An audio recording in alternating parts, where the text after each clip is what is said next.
Hi everyone, we're going to talk about how to run a great quarterly conversation. As part of the EOS meeting pulse, that includes level 10 meetings, that includes state of the company meetings, that includes quarterlies and annuals, we also want to give enough time to meet with our direct reports one-on-one. This should happen once per quarter. Planning in advance is very helpful. So get the whole year or at least the next two quarterly conversations in your calendar so they're there. Plan for anywhere from 30 minutes to 60 minutes. If you're able to, you're going to want to meet in person and ideally not in the same place that you work. So if you're in the office from 9 to 5, Monday to Friday, try to find a coffee shop or somewhere off-site so it can be more of an informal but different type of meeting that you're usually having.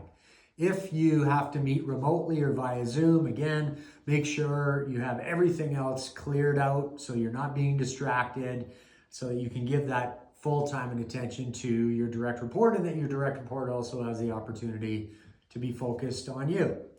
So you've got these in the calendar, they're set, you have anywhere from 30 to 60 minutes. Remember, this is not a formal review process. This is a conversation. So we want to go in clear on that so that we can let our guards down, be open and honest with it. Preparing for this as the boss or as the manager is very important. So you want to have the right mindset. You want to be thinking about going into this meeting ahead of time where you'll be humble, you'll be open and honest, you'll be a role model for your direct report. You're not judging, you're being tough on the issues but easy on the person. So this is the mindset that you want to go in with. When you're preparing, again, scheduling well in advance, not bringing any forms or information other than maybe you've done a little bit of people analyzing beforehand so you can be ready with some information. You're just really bringing a notepad mostly to take notes while you're there, not having this large amount of notes coming in because you want to be open-minded and ready to have a great meeting.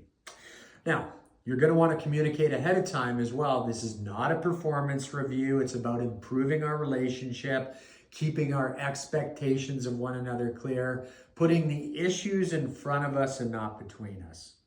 And then finally, you want to be able to reflect before going in again. So how have you done as a boss? If development is something that is important, how have you aided and contributed to their professional development?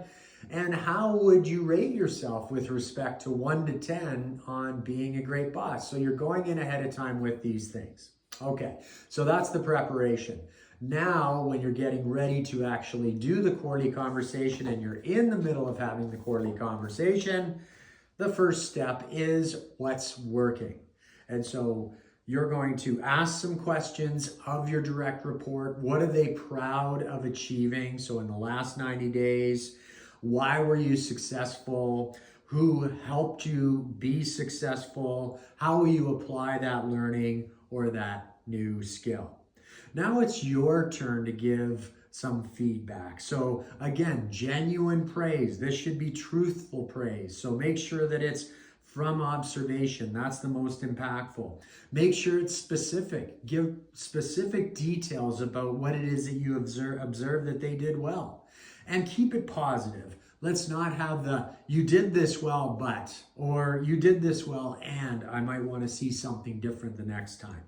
And as you're thinking about the what's working phase, keep in mind what we call the 5-5-5 tool. So really what we want to be keeping front and center are the core values. So 5 core values as an average for that.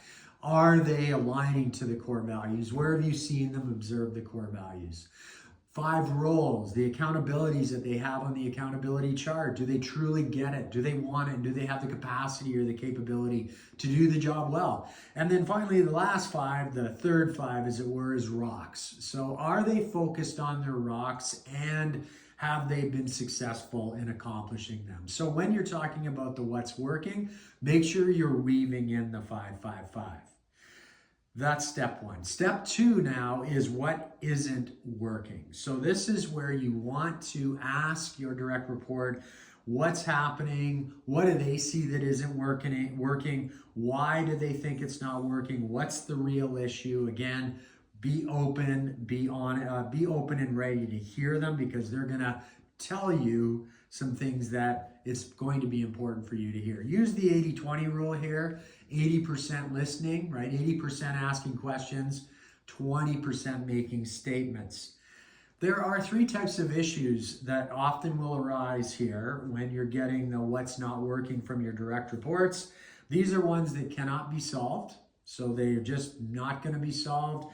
We can't alleviate the parking issue by making the parking lot larger. So you just have to hear them out and then just know we can't solve that one, but I do hear you. Ones that you must solve as the manager. So only you can solve these. So take the notes so that you're going to have an action to get back to them on how you're going to try to address and solve it. And then the third type is ones that they should solve. Don't let them take your monkey, as Ken Blanchard would say in 1 Minute Manager Meets the Monkey. Their goal is to come into your office and leave their issues or their monkeys with you. You don't want that to happen. You want them to take their monkey, ask them how they are going to solve it. So that is step 2, what's not working. Step 3, next steps. So after you've heard both sides on where there might be core value challenges, where there might be GWC issues or any other genuine issues, how are they going to solve their issues so that they can take an action plan? Do not give unsolicited advice here. We're trying to get them to come up with their ideas.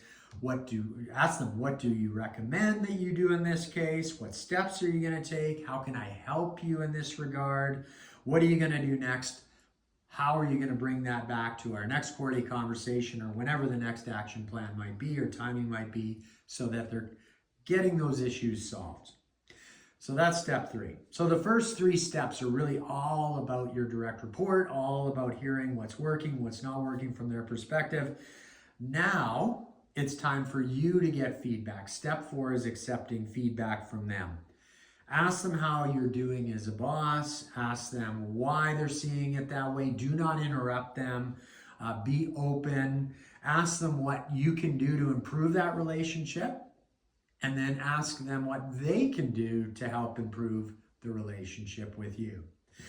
And remember, this is also an opportunity to talk about any numbers that need to be hit or measurables that you need to report on. So give that space for a great quarterly conversation. Again, remember, this is about creating a good relationship. You're going to leave these quarterly conversations with action plans. This is why you're taking notes. And again, just have fun with them, but take them serious. And the more that you put in into the preparation and the delivery, the more you're going to get out of it. Your employees and direct reports are going to feel heard, and they're going to feel like this is an opportunity for them to voice any concerns or share any ideas they might have over and above your usual cadence of meetings. That's how to run a great quarterly conversation. Good luck and enjoy the process.